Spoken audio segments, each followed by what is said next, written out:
this is Charlene Malikden, back again with another video, and this is a day in my life. So, ang breakfast ko today is mang inasal with rice, and naubos ko siya kasi sobrang sarap niya. So, after ko naman kumain ng breakfast, ay nag-toothbrush ako para mapanatili nating malinis ang ating ngipin.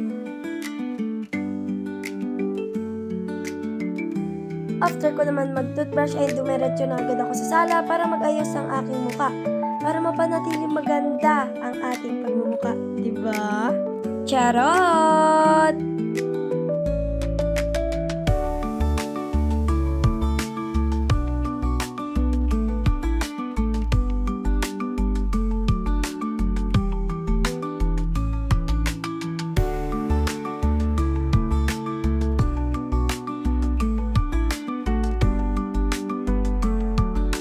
Tapos na ako niyan mag-ayos, and ang next na ginawa ko is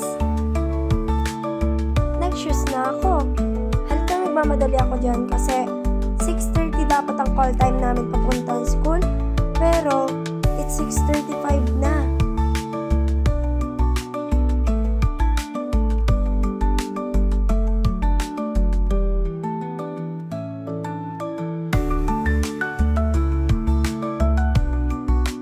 So, ang ginawa ko naman yan next is, wala na, tapos na, ready to go to school na.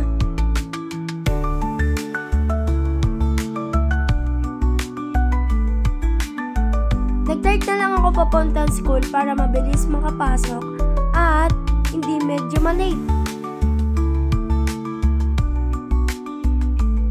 So, ayan, nasa school na ako and it's science class time! So, may pinagawang group activity sa amin si ma'am. And salamat dahil nakipag-cooperate ang aking mga groupmates.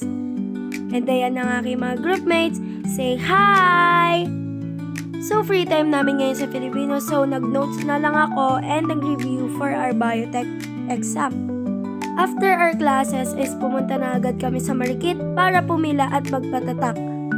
Para po ito sa play na papanoorin namin sa SMX.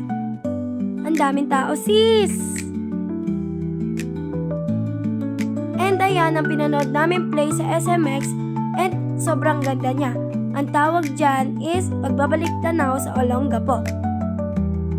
Pagka-uwi ko naman galing school ay ginawa ko na lahat ang aking mga assignments para sa weekends ay wala na masyadong gawin.